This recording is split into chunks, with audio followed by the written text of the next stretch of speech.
have you heard about the Astroworld tragedy? Well, it was terrible and very upsetting. 10 people died and hundreds more were injured. It's a concert that has left a very terrible taste in the mouths of many, and we just want to send our condolences out to those who lost a loved one. Also, we hope for a speedy recovery for all of those that were injured. If this topic is too much for you, then please take a moment for yourself. We're going to be talking about how Travis Scott has denied all responsibility. What happened? In Houston, Texas, on November 5th, Travis Scott held a festival. It was held at NRG Stadium, where 50,000 people attended. The scene ended up out of control as fans surged towards the stage. This caused panic amongst the crowd, and many people ended up becoming injured or died. It was a very scary moment for all those in attendance and those family and friends who knew their loved ones were at the show. We're very sad about what happened, and obviously media outlets picked up on it quickly. The story surged and flew around the world through the news and social media. No one could stop the spread of information, and everyone began to form their own opinions. Some say that Scott is to blame, and others say that he isn't. He did post a video to Instagram where he apologized to everyone who was hurt during his performance. However, his video was met with a lot of criticism and scrutiny online. Memes began popping up, making fun of the rapper and his apology because they believe it was not genuine. Also, Reddit threads were obviously formed where they shared the same views. Some even said he should have added in his own tears to make it more genuine. Either way,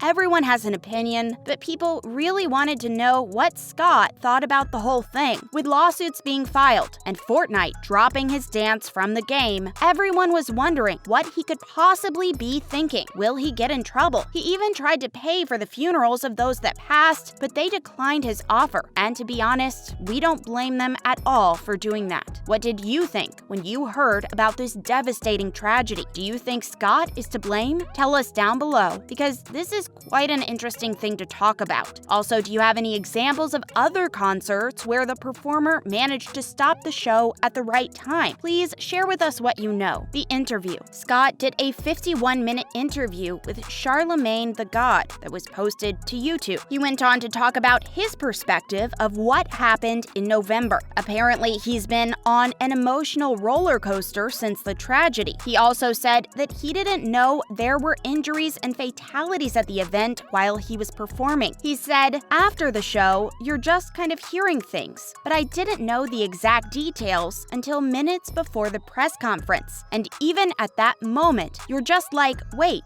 what? You know you just went through something." He continued, "People pass out, things happen at concerts, but something like that." Scott also said that he had paused the performance several times to make sure that everyone was okay, but he couldn't hear fans screaming for help. He said, "Anytime you can, you want to stop the show. You want to make sure fans get the proper attention they need. And anytime I could see anything like that, I did. And I really just go off the fans' energy as a collective, call and response. And I just didn't hear that. I got the music, I got the in-ears, and I just didn't hear that." During this whole interview, Scott was somber as he spoke about what happened. He also acknowledged the pain that everyone has been feeling, but he denies responsibility. He said, "The media wants to put it on me, but at the end of the day, it's more so about stepping out to figure out what the problem is." However, there are more than 300 lawsuits filed against Scott from the victims' families in Houston courts. Earlier this week, he formally denied liability according to his court documents that have been filed. Scott also revealed that he's had private discussions with some of the families and that he understands why they rejected his offer to pay for funeral expenses. He said, "I would say to victims' families that I'm always here. I'm in this with you guys, and I love you. I'll always be there to help you guys heal through this." I mean, that's all nice, Scott, but their family member has died. These families are now going through a lot of trauma that was caused at your concert, so they might not want you around to help them or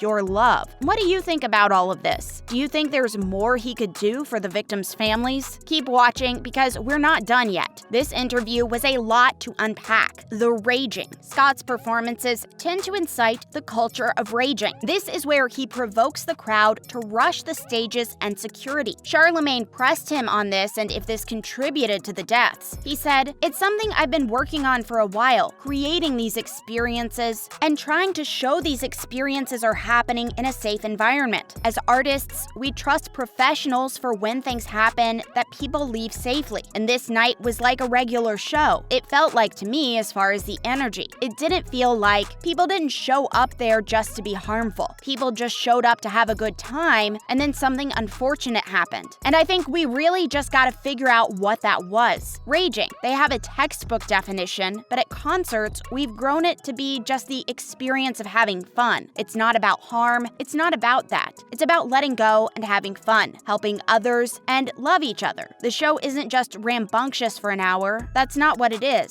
However, is raging a good way to promote this fun and loving environment? I've never been a part of a raging crowd, so I don't know, but I find it hard to believe that it would bring love to other people. What do you think? Do you have any experience with this? Concert safety. Scott went on to explain that he wasn't involved with the event's safety. He said, "As an artist, you just do the creative. And for this to be my festival, I bring artists, creatively produce, and we just trust in the professionals to make sure that people are taken care of and leaving safely. I just can control what I can on stage, and then you have the professionals to control what they can in the crowd. It's just hard because as artists, you want to have the best shows and you want to have the best experiences. So you link with professionals to handle that side of it. You want to know what's going on, and that's what we're going to figure out. What happened, how it happened." He went on to say, they do the job of setting these things up. So when we dial into what specifically happened here, I feel like even they can kind of help figure out what happened in a sense. But at the end of the day, I think collectively everyone just needs to figure out the bottom line solution, especially with concert safety. We got to make sure these things are done right. Now, here's something I'm thinking, because we all know I have an opinion. If this is your festival or concert, don't you want to be heavily involved in every aspect? Later, Scott goes on to say, if you look at the history of festivals, this isn't the first time this has happened. There's been a long history of this. I have a responsibility to figure out what happened here. I have a responsibility to figure out the solution. Hopefully, this takes a first step for us as artists, having more insight about what's going on. In the future, moving forward in concert safety to make sure this never happens again. So, if you know this has happened before, and there's a history of it, wouldn't you, as an artist, make sure you look into this? Or would you think that this would never happen to you? I'm just curious because as an outsider looking in, I would like to think I would be very involved when it came to the safety of my fans. Do you know of any artists who are? It would be interesting to hear your thoughts on the matter as well, because I think this is something that many artists will now have to think about, whether they're planning concerts or festivals. Well, that's all we have for today, everyone. What do you think about Scott not taking responsibility for what happened? Do you think he will wiggle his way out of the lawsuits? Do you think he will end up in a lot of trouble? There are a lot of possibilities. Let us know down below.